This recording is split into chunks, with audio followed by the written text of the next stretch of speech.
Julio Jones has been one of the best receivers in the NFL over the past decade, as he has racked up a total of 7 Pro Bowls, led the league in yards twice, and co-led the league in receptions once back in 2015.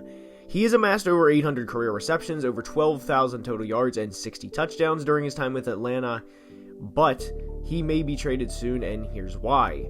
The Atlanta Falcons are very much against the cap, and they're going to have to create space somehow, some way. And with a 36-year-old quarterback in Matt Ryan, with no contingency plan to him, but with contingency plans at receiver in Calvin Ridley and the offensive weapon Kyle Pitts, Julio Jones very well may be the player that is on his way out of Atlanta, and that is pretty unfortunate for Falcons fans and Falcons supporters everywhere because of the love that they have for Julio Jones.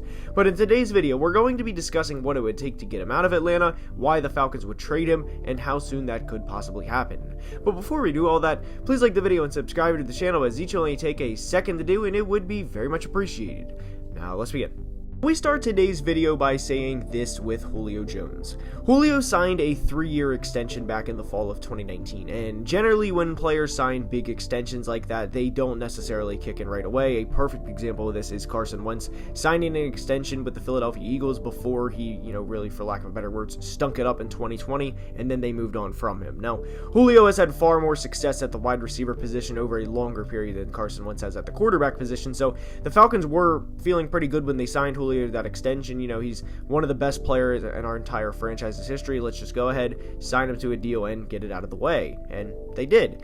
But now what presents a problem for them is they are backed against the cap to no other ends. They have to sign their 2021 rookie class in order to do so, and they're going to probably have to move either Julio or Grady Jarrett to sign the 2021 class. So obviously the title of today's video is discussing Julio Jones and where he could go and what it would take, and we're not going to really get into Grady Jarrett, but what we are going to say about Julio is this isn't just a player that's dominated the NFC South for maybe a year or two, or maybe he had 4 or 5 good seasons back in the mid-2010s and he signed an extension and the Falcons just they banged their head against the wall or something. No, this is a player that has been one of the most dominant at his position over the past 20 years, and he really is a top 5 receiver of the 21st century in terms of his peak. I mean, there's been very, very few players as to what Julio can do all time, not just in the past 5 or 10 years. He is a truly all-time Hall of Fame caliber player, and that presents a problem for the Falcons is, do you piss off an all-time legend and trade him and kind of leave on bad terms, or do you just kind of suck it up and move someone else in order to do so? And that presents the biggest problem for Atlanta because they have a new GM and who obviously has no ties to Julio Jones, and they're not going to cut him. Let's just get that clear. That would be asinine, but especially when you could get trade return for Julio. But the problem is going to be for the new GM is he has no ties to Julio. Obviously, if you're a new GM, then you're not just new to football, and they're not just bringing in somebody off the streets that has no idea about football. So he knows how good Julio is, and he knows what Julio means to the city of Atlanta and to the fans. Now, talking about potential trading teams is tough because you're not going to say, a team in our division has cap room, let's just trade him to the Panthers, for example. That's obviously not going to happen, and what would be most beneficial to the Falcons is if they trade out of conference, and a team that could very well trade for Julio is Bill Belichick and the New England Patriots. Now, before we dive into Julio possibly going to the Patriots, there is one thing I want to quickly address.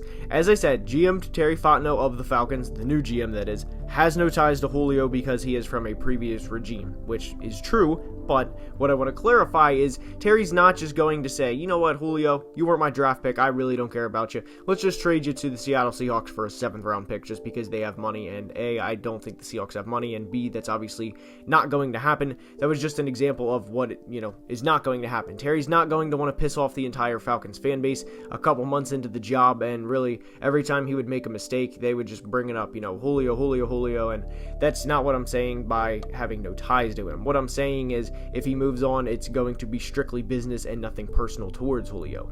Now, Bill Belichick and the Patriots have not really had a true dominant number 1 receiver since Randy Moss, and they had Wes Welker, who had a few good years, don't get me wrong, but I don't think Wes was ever that game-changing type player where, you're going into the week saying, man, Wes Welker is who we have to cover, because during that time they also had Rob Gronkowski, and then of course Julian Edelman came into his own towards the end of the 2010s.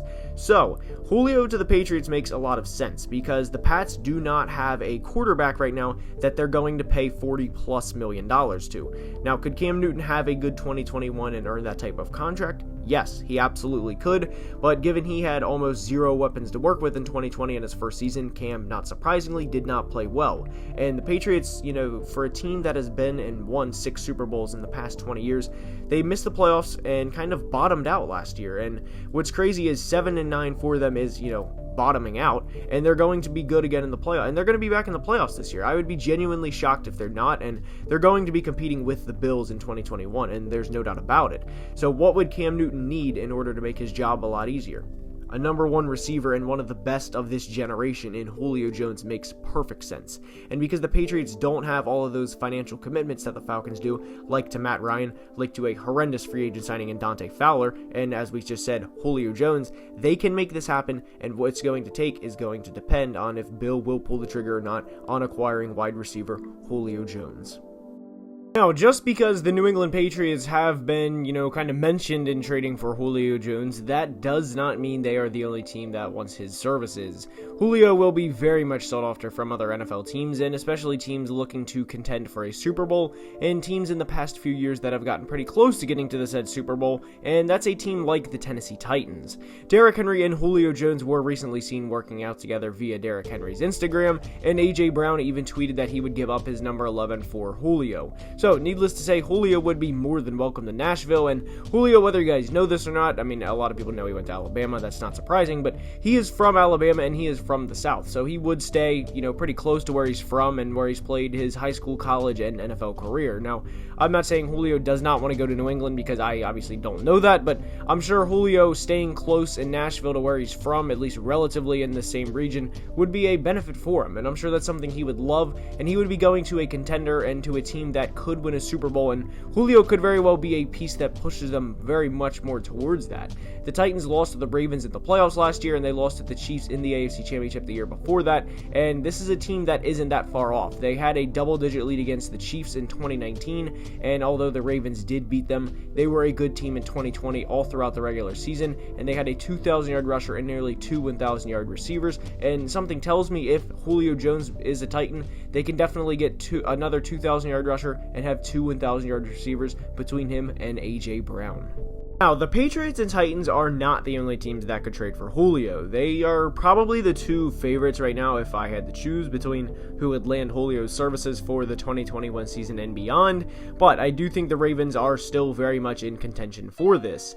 Their window of Lamar Jackson on a rookie contract and really a team-friendly deal is coming to an end, and what better opportunity to give Lamar than one of the best receivers to ever play the game in Julio Jones. Now, Lamar does have some help. They drafted Rashad Bateman, they signed Sammy Watkins to a 1-year deal, and of course they still have Marquise Brown and Mark Andrews, but Julio Jones would really be the cherry on top, and the Ravens at this point in time can afford him, and it's just a matter of what would they want to give up, for Julio's services. And I don't think the Ravens are going to trade for him, to be 100% clear, but it is a fun thought to think about. That would be a Madden-type offense with Lamar, J.K. Dobbins, and Julio, and of course everyone else.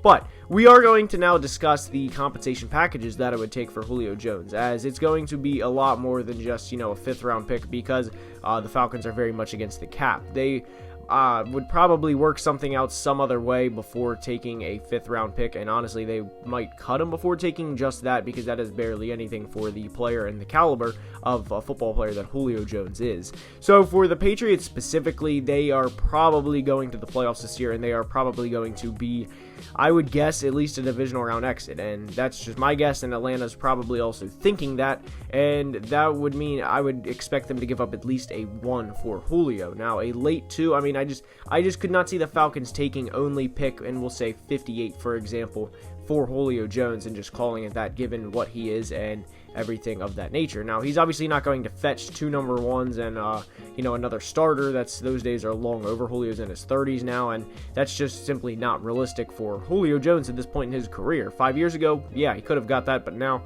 No. And I'm going to be honest, even 5 years ago at his peak, 2 ones and a starter would be a huge stretch for Julio Jones. But anyways, what we're getting at is it's going to probably take at least a 1. Now, teams are probably going to try and trade it down to a 2 and a 4 to get Julio because of the age, and they're going to definitely use the injuries from last year to his advantage. Again, I don't think the injury is going to be a problem with Julio, as he was on pace for 1,400 yards, and I don't think that's going to be a big issue for him moving forward. But teams are going to use that to their advantage. So a realistic deal would probably be either a 2 and a 4 or a straight up 1. And if I were the Falcons, obviously, you know, you're probably going to go into negotiations and say something like a Stephon Diggs type trade, and obviously that's shooting for the stars, and that's not going to happen, but they're probably going to try to get that at minimum, and obviously we know they're not going to. I'm not saying they're getting that. What I'm saying is they're going to use that kind of to start out, and then kind of just ease their way back down to what reality will be for them if they do in fact trade Julio Jones. Now, that is all I have for today's video. I hope you enjoyed. If you did, please like the video and subscribe to the channel. It would mean the world, and I will see you guys next time. And until then, have a great day. Love you guys. Deuces. Peace.